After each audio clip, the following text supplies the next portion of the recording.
madaxweynaha jamhuuriyadda iskeeda ugu dhawaaqday madax banaanida ee Somaliland Muuse Biixi Cabdi ayaa maanta mar uu ka hadlayay shirka xisbi xaakimka kulmiye wuxuu eedo markaasi u jeediyay xafiiska qaramada midoobay ee Soomaaliya madaxweyne Biixi ayaa sheegay in hay'ado qaramada midoobay ka tirsan oo shaqadoodu samafal ahayd ay faraha kula jiraan arrimo siyaasadeed oo ay madax banaanida Somaliland ku wiiqayaan Biixi ayaa waxa uu sheegay in aan taasi la aqbali karin wakiilka secretary generalka xamar jooga wuxuu joogaa Soomaaliya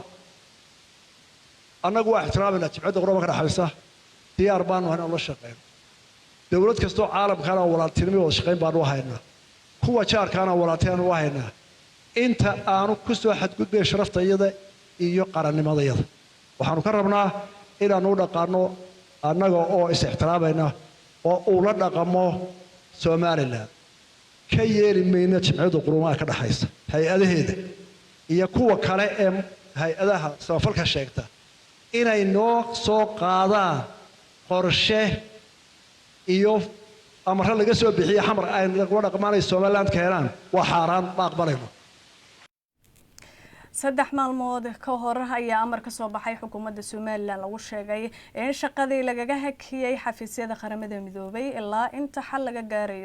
looga gaarayo arrimaha khilaafka dhaliyay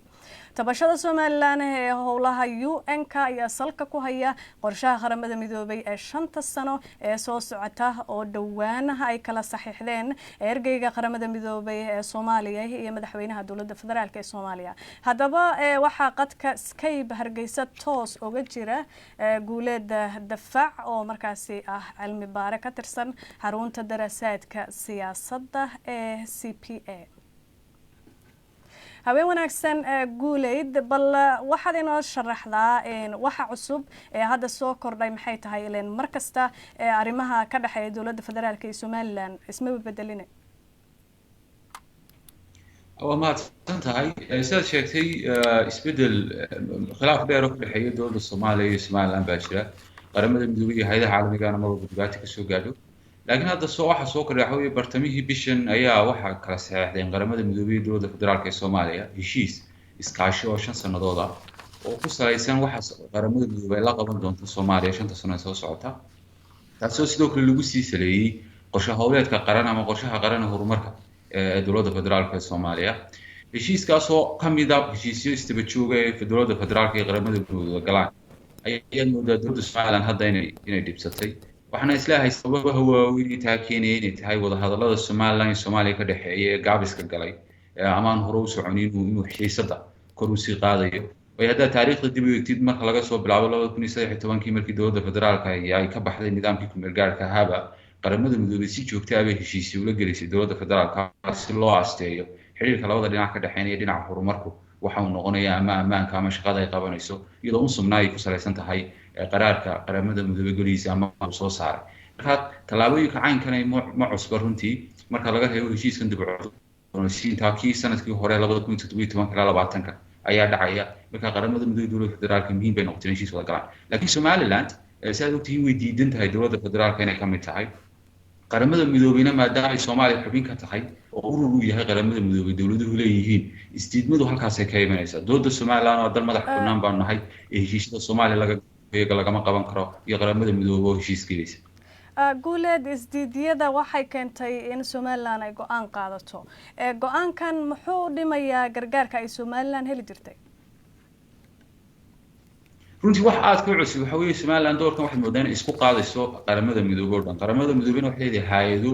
gaar ah oo iyagu siyaasadda ku jirin matalan arrimaha carruurta cuntada caafimaadka deegaanka waxa ka shaqeeya marka haddii kuwa ay saamayso waxay dib weyn u geysan doontaa carruur fara badan dad matal ku soo qaada talaalka ama WFP oo quudinaysa hay'adda qaramada midoobay qaabsan caafimaadka xilligan COVID-19 adduunka halis weyn ku yahay door muhiim ah adduunka isku xirkiisa ka qaadanaysa kuwaasi kuwa farado badaniba way ka hawlgalaan Somaliland marka haday kuwa saamayso dad aad u fara badan oo nugul reer Somaliland ayaa caafimaadka iyo waxbarashada iyo nolosha saameyn kaga yeelanaysa waana sababta muhiimka u tahay runtii arrinkan in loo fiirsado oo la kala saaro arrimaha siyaasiga ah ee unsub qabato iyo arrimaha hay'adaha kale qaramada midoobay ay qabtaan iyagoo aan siyaasadda shuqulka ku lahayn guuleed waad mahadsan tahay ugu dambeyn muxuu halka hadda ku jira waxaan soo jeedinaa saddex mas'alo muhiim ah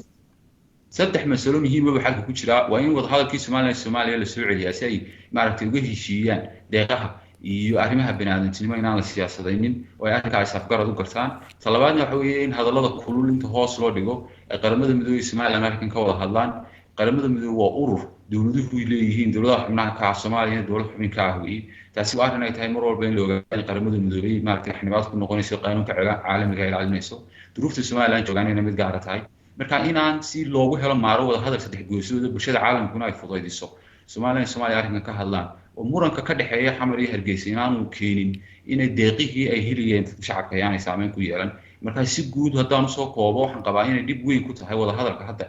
maaragtay istaagay inuu keenayo murankan kaasoo dib u soo curta iyo in la wada hadlaan inay faa'iido u noqonayso in arrinka maaro loo helo si aan qaramada midoobay hay'adaha kale deeqa bixiyaaba aanay maaragtay ugu dhex dhicin khilaaf siyaasadeed oo ka dhaxeeya Soomaaliland iyo Soomaaliya guuleed ma waxaad leedahay siyaasad ay salka ku haysaa arrintan uu madaxweyne Biixi sheegay arrinkan waxa iska cad inay ku salaysan tahay dowladda Soomaaliland inay dal madax bannaan tahay iyo dowladda Soomaaliya oo inay Soomaaliland qayb ka tahay muranka labada ka dhaxeeya iyo muuqashadooda ayaa keenaya saameyntan waayo waxa hadda soo curiyay waxa weeye heshiiska ay wada galeen qaramada midoobay iyo dowladda federaalka ah ee ka hadlay 5 sanado soo socda qaabka ay maaragtay u wada shaqeynayaan iyo dowladda Soomaaliland marka ka caroodo halka wax kaaga cadoonayo murankii labada dhinac ka hayay inuu salka u weyn u yahay arrintan ee aan ahayn arrin bini'aadantinimo ay tahay arrin siyaasadeed mahadsanid guuleed